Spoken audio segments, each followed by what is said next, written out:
السلام علیکم ورحمۃ اللہ وبرکاتہ۔ بسم اللہ الرحمن الرحیم۔ امر پالی نے خوابگاہ میں داخل ہو کر اپنا سب سے خوبصورت لباس پہنا، تمام زیورات اور ہیرے جسم پر سجائے، پھر ایک ادائے دلبری کے ساتھ نرسنگا کے سامنے آ کر کھڑی ہو گئی۔ دیکھنے والا حیران تھا کہ ان خونی لمحات میں بھی امر پالی کس قدر پرسکون نظر آ رہی تھی۔ میں کیسی لگتی ہوں سردار؟ امر پالی نے اس طرح کہا جیسے کوئی دوشیزہ نیا اقرار محبت کرنے کے بعد اپنے محبوب سے اپنی ذات کے بارے میں سوال کرتی ہے۔ نرسنگا کو ایسا محسوس ہوا جیسے اس کے دل میں بیک وقت کئی شگاف پڑنے والے ہیں۔ وہ آہنی اعصاب کا انسان تھا، فوراً ہی سنبھل گیا اور ایک افسردہ مسکراہٹ کے ساتھ کہنے لگا، میری امر پالی تو آکاش کی اپسرا سے بھی زیادہ حسین لگ رہی ہے۔ انتہائی کوشش کے باوجود نرسنگا اپنے لہجے کی لرزش کو چھپانے میں کامیاب نہیں ہو سکا تھا۔ امر پالی نے آخری بار اس شخص کی طرف دیکھا جو ساری دنیا کی نظروں میں ایک بے رحم قزاق تھا، مگر خود اس کے لیے دیوتا کا درجہ رکھتا تھا۔ پھر یکایک امر پالی کا ہاتھ بلند ہوا اور اس نے نرسنگا کا تیز خنجر اپنی شاہ رگ پر پھیر دیا۔ خون کی ایک دھار نکلی اور خوابگاہ کے فرش کو رنگین کرنے لگے۔ نرسنگا نے پاگلوں کی طرح امر پالی کو اپنے بازوؤں میں سمیٹ لیا اور پھر سارا خون اس کے سینے پر گر کر پیراہن میں جذب ہونے لگا۔ امر پالی لڑکھڑانے لگے۔ نرسنگا نے اسے سہارا دینے کی کوشش کی، لیکن امر پالی زمین کی طرف جھکتی چلی گئی، یہاں تک کہ اس نے نرسنگا کے قدموں پر سر رکھ دیا۔ آکاش کے دیوتا دیکھ رہے ہیں کہ میں دھرتی کے دیوتا پر قربان ہو گئی۔ امر پالی کی آواز ڈوبتی جا رہی تھی، سردار، اپنے ہاتھوں سے میری چتا کو آگ لگانا، کہیں ایسا نہ ہو کہ سلطان کی لگائی ہوئی آگ کے شعلے میرے جسم کو جلا کر راکھ کر ڈالیں۔ یکایک امر پالی کی آواز بند ہو گئی۔ وہ کچھ اور کہنا چاہتی تھی مگر اس کے ہونٹ کام کر رہ جاتے تھے۔ نرسنگا بے قرار ہو کر نیچے جھک گیا۔ اس نے امر پالی کا چہرہ اپنے دونوں ہاتھوں میں لے لیا۔ نرسنگا کی آنکھوں سے آنسو بہہ رہے تھے۔ امر پالی کے چہرے پر اذیت و کرب کے سائے لرزنے لگے۔ تو نے دوستی کا حق ادا کر دیا امر پالی۔ نرسنگا کے آنسو بہہ بہہ کر امر پالی کے رخساروں پر گر رہے تھے۔ تو برے وقت کی بہترین رفیق تھی، تیرے بغیر یہ دنیا ایک ویرانہ ہے۔ میں بہت جلد تجھ سے آ ملوں گا۔ اب میرے پیروں میں خوف کی کوئی زنجیر نہیں۔ میں تیرا شکر گزار ہوں کہ تو نے مجھے ہزاروں اندیشوں سے آزاد کر دیا۔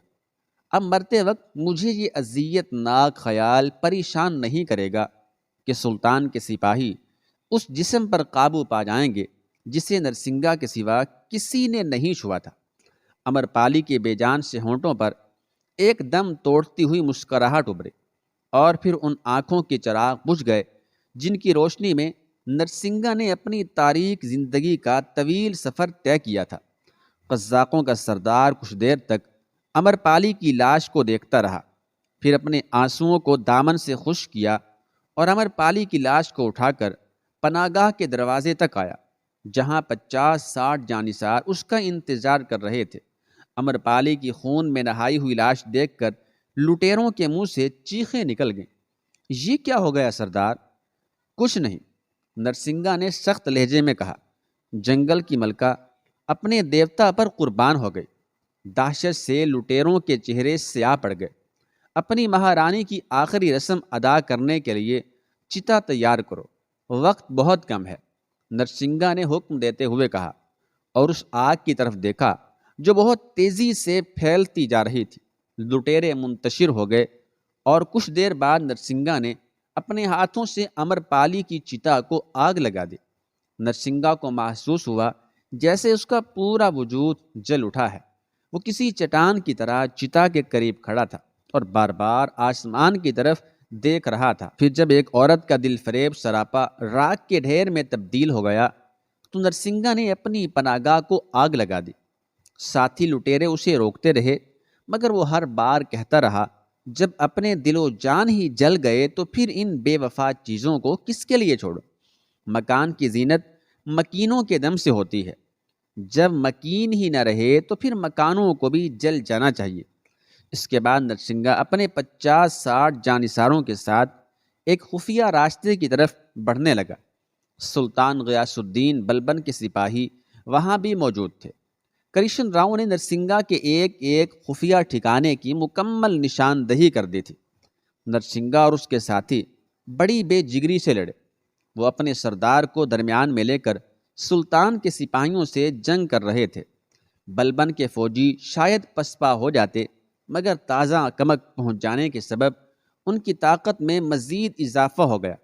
پھر ایسا گھمسان کا رن پڑا کہ کسی کو کسی کی خبر نہیں رہی۔ سلطان غیاث الدین بلبن کی مہم کامیابی سے ہمکنار ہو چکی تھی۔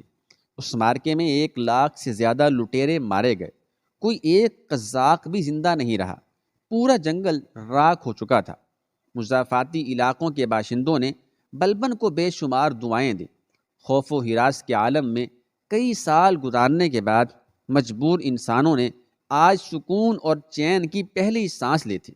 بلبن نے جنگل کا صفایا کرنے کے بعد وہ ساری زمین زراعت پیشہ لوگوں میں تقسیم کر دی۔ لٹیروں کی ہلاکت اور جنگل کی بربادی کی سب سے زیادہ خوشی کرشن راؤ کو ہوئی تھی، مگر پھر بھی ایک انجانا سا خوف اسے پریشان کر رہا تھا۔ کرشن راؤ نے بڑی رازداری کے ساتھ رام سروپ سے کہا، پجاری، کہیں وہ درندہ بچ تو نہیں گیا؟ کرشن راؤ کا اشارہ سردار نرسنگا کی طرف تھا۔ مجھے یقین نہیں آتا کہ سلطان کے سپاہیوں نے اس راکشس کو قتل کر ڈالا۔ تمام سرکاری ذرائع یہی کہہ رہے ہیں کہ اس مقابلے میں نرسنگا بھی مارا گیا۔ جوش مسرت سے رام سروپ کی آواز کانپ رہی تھی۔ کیا کسی سپاہی نے نرسنگا کی لاش دیکھی؟ کرشن راؤ کے چہرے پر اب بھی خوف اور دہشت کی ہلکی ہلکی پرچھائیاں لرز رہی تھیں۔ نرسنگا کی موت پر سلطان کا کوئی سپاہی کس طرح شہادت دے سکتا ہے کہ ہم لوگوں کے سوا اس کا صورت آشنا کون تھا؟ ٹھاکر کرشن راؤ اچانک اداس نظر آنے لگا۔ پجاری، مجھے ایسا لگتا ہے کہ نرسنگا زندہ ہے اور چھپ کر میرا تعاقب کر رہا ہے۔ ٹھاکر، یہ محض آپ کا واہمہ ہے، رام سروپ نے اسے تسلی دیتے ہوئے کہا۔ تمام دہلی میں یہ خبر مشہور ہے کہ ایک لٹیرا بھی سلطان کے قہر و غضب سے محفوظ نہیں رہا۔ جنگل میں مردہ جسموں کے انبار لگے ہوئے ہیں، انہی میں نرسنگا بھی کسی جنگلی جانور کی طرح بے حس و حرکت پڑا ہوگا۔ پجاری رام سروپ کی باتوں سے ٹھاکر کرشن راؤ بہل گیا اور پنڈت بدری ناتھ کی اس پیشگوئی کے ظاہر ہونے کا انتظار کرنے لگا، جس کے مطابق سلطان غیاث الدین بلبن کو 2 سال کے اندر مغلوں کے ایک حملے میں مارا جانا تھا۔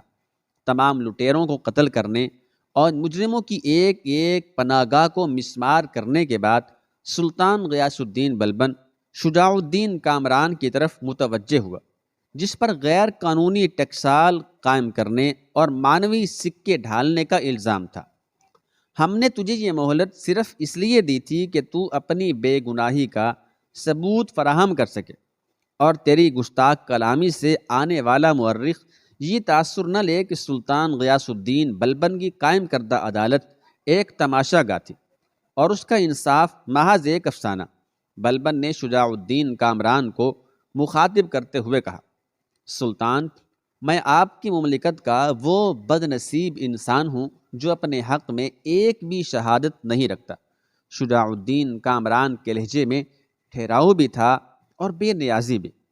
اگر آپ کا قانون میری شہادت کو قبول کرے، میری گواہی کو قبول کرے، تو میں خود اپنا گواہ ہوں، یا پھر میری غمزدہ ماں جس نے شوہر کے قتل ہونے سے لے کر آج تک آپ کی اس جنت ارضی میں سکون کا ایک سانس بھی نہیں لیا۔ یہ کہہ کر شجاع الدین کامران نے سعدیہ خانم کی طرف دیکھا، جو ایک گوشے میں دیوداسی شکنتلا کے ساتھ اداس کھڑی تھی۔ کامران کو شکنتلا کی موجودگی پر کوئی تعجب نہیں ہوا کہ سعدیہ خانم اسے پہلے ہی ایک ملاقات میں دیوداسی کی رہائی اور ٹھاکر کرشن راؤ کے مسلمان ہونے کی اطلاع دے چکی تھی۔ ہزاروں جراحاتوں اور بے شمار زخموں نے سعدیہ خانم کو بدحواس بنا دیا تھا۔ پھر جیسے ہی بے یار و مددگار بیٹے نے اس کی طرف دیکھا، وہ دربار شاہی کے آداب کو فراموش کر کے بے اختیار چیخنے لگی، بیٹے، زندگی نے آج تجھے وہ چند لمحے بخش دیے ہیں جو ایک مفلس و نادار انسان کے لیے خواب و خیال بن کر رہ گئے تھے۔ خدا کے واسطے ان لمحوں کو اپنی گرفت میں لے لے۔ اگر یہ ساتیں بچھڑ گئیں تو پھر ان کے دوبارہ ملنے کا امکان تک باقی نہیں رہے گا۔ سعدیہ خانم کی فریاد جاری تھی کہ عدالت کے اہلکار نے آگے بڑھ کر اسے خاموش کرنے کی کوشش کی۔ حضور شاہ کے سامنے اونچی آواز میں بولنا گستاخی ہے۔ میں کوئی درباری نہیں ہوں، سعدیہ خانم نے اہلکار کی تنبیہ کو جھٹلاتے ہوئے کہا۔ عدالت کے روبرو انصاف طلب کرنے والے اس لہجے میں بولتے ہیں جس انداز میں ان کے دلوں پر قیامت نازل ہوتی ہے۔ سعدیہ خانم کی یہ بے باکی دیکھ کر سلطان غیاث الدین بلبن کی پیشانی شکن آلود ہو گئی، مگر وہ زبان سے کچھ نہیں بولا۔ پھر بھی دیکھنے والے دیکھ رہے تھے کہ بلبن کی آنکھوں میں ناپسندیدگی کا رنگ نمایاں ہو گیا ہے، اور واقعہ بھی یہی تھا کہ سعدیہ خانم کے جرأت مندانہ لہجے نے بلبن کے دل و دماغ کو مکدر کر دیا تھا۔ عام درباری شجاع الدین کامران کی زندگی سے مایوس نظر آ رہے تھے، مگر حالات کا یہ موڑ قائم خان اور امیر تغرل کے اطمینان میں مزید اضافہ کر رہا تھا۔ عدالت کے اہلکار کی تنبیہ کو نظر انداز کر کے سعدیہ خانم نے شجاع الدین کامران کی جانب دیکھا اور پھر اس جلتے ہوئے لہجے میں کہنے لگی، بیٹے، شہنشاہ سے سب کچھ کہہ دے، اس دنیا کی ایک ایک نوازش کو سلطان کے سامنے بیان کر دے۔ میں تجھے اجازت دیتی ہوں کہ آج کھوکھلے رشتوں کے سارے بتوں کو ریزہ ریزہ کر دے، تمام پارساؤں کے ایک ایک گناہ کو بے نقاب کر دے کہ شہنشاہ بھی ان چہروں کی سیاہیاں اپنی آنکھوں سے دیکھ لیں۔ بڑے آزمائشی لمحات تھے۔ کامران نے مامتا کے سمندر کو سرے دربار موجزن ہوتے دیکھا۔ چند ساعتوں کے لیے اسے ایسا محسوس ہوا کہ وہ جذبات کی تیز موجوں میں غرق ہو جائے گا، مگر کامران دل کے رشتے ہوئے خون کو روح کی گہرائیوں میں اتارتا رہا۔ اس نے کسی زخم کو سینے پر نمایاں نہیں ہونے دیا۔ وہ اپنی غمزدہ ماں کو کس طرح سمجھاتا کہ اس کی 12 سالہ قید کے پس منظر میں امیر تغرل اور قائم خان کے ستم گر ہاتھ متحرک تھے۔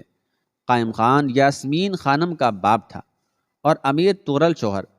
وہ جانتا تھا کہ پہلے تو عدالت امیر تغرل اور قائم خان کی سازش کو تسلیم نہیں کرے گی، اور اگر تسلیم کر بھی لیا تو اس سازش کی وجہ بھی دریافت کرے گی، اور پھر وہ بھری عدالت میں سلطان کو یہ کس طرح بتائے گا کہ اس کے ساتھ کی جانے والی ناانصافیوں کا سبب قائم خان کی بیٹی یاسمین خانم ہے۔ یہ کیسی رسوائی ہوگی؟ محبت کی رسوائی، انسان کو انسان بنانے والے جذبوں کی رسوائی، اور سب سے بڑھ کر یاسمین خانم کی رسوائی جو اس کا ماضی بھی تھی اور حال بھی۔ اس نے حریم دل میں جس محبوب ذات کو اپنے آپ سے بھی چھپایا تھا، وہ لوگوں کے ہجوم میں اس کا نام کس طرح زبان پر لائے گا؟ آج یہی خوف رسوائی دامن کش تھا۔ وہ اپنی مہربان و شفیق ماں کو کس طرح بتاتا کہ اس کی مجبوریاں کیا ہیں؟ شجاع الدین کامران موت و زیست کے دوراہے پر کھڑا اس شعر کی تصویر بن کر رہ گیا تھا۔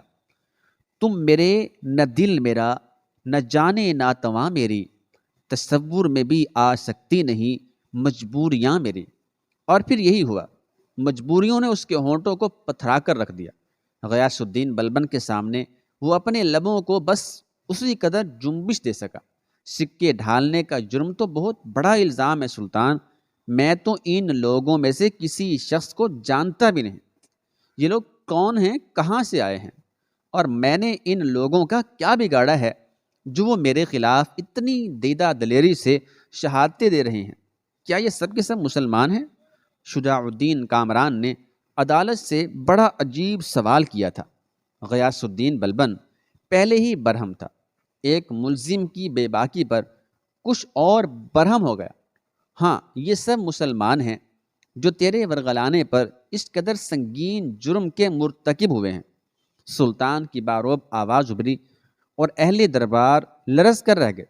کامران چند لمحوں تک کچھ سوچتا رہا، پھر اسی بے نیادانہ لہجے میں کہنے لگا، اگر یہ مسلمان ہیں تو قرآن مقدس پر ہاتھ رکھ کر کہہ دیں کہ ان لوگوں نے مجھے جرم کرتے دیکھا ہے، یا یہ خود میرے شریک جرم رہے ہیں۔ موت کے دہانے پر کھڑے ہوئے نوجوان کی جرت مسلسل نے بلبن کو مزید غضبناک بنا دیا تھا، مگر عدالتی تقاضوں نے اسے مجبور کر دیا کہ وہ قرآن کریم منگائے اور تمام مجرموں سے حلف لے۔ وہ منظر بڑا روح فرسا تھا جب سارے مجرم ایک ایک کر کے جھوٹی قسم کھانے کے لیے آمادہ ہو گئے۔ پہلے مجرم کے حلف نامے پر کامران نے آنکھیں بند کر لیں اور شدت خوف سے اس کا پورا جسم لرزنے لگا۔ پھر دوسرا مجرم آیا اور اس نے بلند آواز میں سرے دربار کہنا شروع کیا، میں قرآن پاک پر ہاتھ رکھ کر کہتا ہوں کہ مجھے کامران نے دولت کا لالچ دے کر اس جرم کے لیے اکسایا۔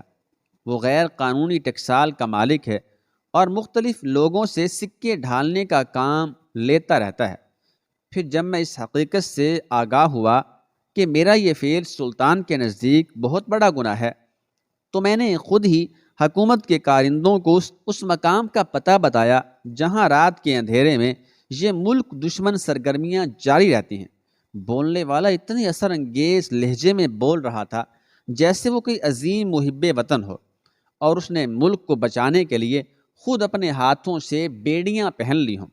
پھر جب تیسرا مجرم حلف اٹھانے آیا تو شجاع الدین کامران بے اختیار چیخ اٹھا، بس شہنشاہ رہنے دیجیے، اب مجھے کسی ایسی شہادت کی ضرورت نہیں۔ بیچنے والوں نے اپنا ایمان بہت کم قیمت میں فروخت کر دیا تھا اور ایمان کی اس تجارت نے کامران کی سزائے موت پر بھی مہر تصدیق ثبت کر دی تھی۔ اور پھر سلطان غیاث الدین بلبن نے کسی تأمل کے بغیر شجاع الدین کامران کو دوبارہ پھانسی کی سزا سنا دی تھی۔ اب کہنے کو کچھ باقی نہیں رہا تھا مگر ایک بے قرار ماں کے دل کا درد پگھل پگھل کر ہونٹوں سے ٹپک رہا تھا، اور وہ چیخ چیخ کر بلبن کے انصاف کو آواز دے رہی تھی، شہنشاہ میں نے تیرے انصاف کے بہت چرچے سنے تھے، مگر آج مجھے یقین آ گیا کہ وہ سارے واقعات جھوٹے تھے۔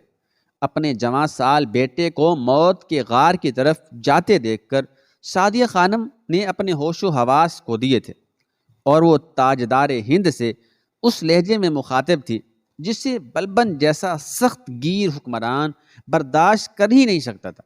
انصاف ہو چکا۔ غیاث الدین بلبن کی قہر آلود آواز اس طرح ابری کہ اہل دربار کے جسموں کی لرزش کے سبب ان کی نشستوں کے زاویے بھی بدل گئے۔ ہمارے انصاف کی کوئی روایت جھوٹی نہیں سلطان، میں اپنے پیدا کرنے والے کی قسم کھا کر کہتی ہوں کہ میرے بچے کے ساتھ انصاف نہیں ہوا۔ سعدیہ خانم دیوانہ وار چیخ رہی تھی، میرا یتیم بچہ 12 سال تک اسیر زندان رہ کر مقتل تک پہنچ گیا، صرف اس شخص کی سازشوں کے سبب جو تیرے دربار کا ایک معزز رکن ہے۔ بالآخر سعدیہ خانم نے اس بات کی طرف اشارہ کر ہی دیا جس کا بوجھ اپنے سینے پر لیے ہوئے کامران اس دنیا سے گزر جانا چاہتا تھا۔ یہ لمحے شجاع الدین کامران پر بہت گراں تھے۔ زندگی سے مکمل طور پر مایوس ہو جانے کے بعد وہ خود بھی دربار شاہی میں ہنگامہ برپا کر سکتا تھا، مگر یاسمین خانم کی رسوائی کے خوف نے اسے تہمتوں کا یہ آخری زہر بھی چپ چاپ پینے پر مجبور کر دیا تھا، اور اس نے ایک ایک قطرہ اپنے جسم میں اتار بھی لیا تھا۔ لیکن جب مامتا کی آگ کے شعلے بھڑکے تو کامران کو یہ خطرہ لاحق ہو گیا کہ اس کی زندگی کا یہ شبنمی اور حریری راز بھی ان شعلوں کی لپیٹ میں آ جائے گا۔ کامران کو یقین تھا کہ سلطان غیاث الدین بلبن پلٹ کر سعدیہ خانم سے پردے کے پیچھے رہنے والے اس شخص کا نام ضرور پوچھے گا، مگر ہندوستان کا یہ حکمران آہنی دل و دماغ رکھتا تھا۔ ایک بار ذہن جس نتیجے پر پہنچ جاتا، پھر کسی شخص میں اتنی صلاحیت نہیں تھی کہ اس کے فیصلے کو تبدیل کر سکتا۔ بلبن کی زبان پتھر کی زبان تھی، ایک مرتبہ جو الفاظ ادا ہو گئے پھر ان میں کسی قسم کی لچک ممکن نہیں تھی۔ غیاث الدین بلبن اپنی فطرت سے مجبور تھا، اور سلطان کی اس مجبوری نے سعدیہ خانم کے شور و فغاں کو ایک پاگل عورت کے ہذیان سے زیادہ کوئی اہمیت نہیں دی تھی۔ بلبن کے حضور نہ کوئی سفارش کام آتی ہے اور نہ اس کا نظام عدل کسی سازش سے متاثر ہوتا ہے۔ سلطان نے اپنے روب و جلال کا بھرم رکھنے کے لیے سعدیہ خانم کے ایک ایک آنسو اور ایک ایک چیخ کو اس طرح جھٹلا دیا تھا جیسے اسے پکارنے والا کوئی انسان نہ ہو۔ جب سعدیہ خانم کو ہر دروازہ بند ہوتا ہوا نظر آیا تو اس نے والی ہند کے رحم کو صدا دی، شہنشاہ، میں اپنی بد نصیبیوں کا ذکر کر کے تیری خوش بختیوں کے کیف آور خواب میں کوئی خلل ڈالنا نہیں چاہتی۔ میں بہت محروم عورت ہوں۔ میں نے شوہر کے قتل ہونے کے بعد آفتوں کی یلغار کو تنہا برداشت کیا اور اپنے آسودہ حال ماں باپ کی طرف بھی مڑ کر نہیں دیکھا، مگر آج تیرے سامنے دامن پھیلاتی ہوں۔ تجھے تیری اولاد اور اس عظیم الشان سلطنت کا واسطہ مجھے میرے بیٹے کی زندگی کی بھیک دے دے۔ دربار شاہی میں سعدیہ خانم کی آخری چیخ کی گونج ابھی باقی تھی کہ شجاع الدین کامران کی پرشور آواز بھی اس چیخ میں شامل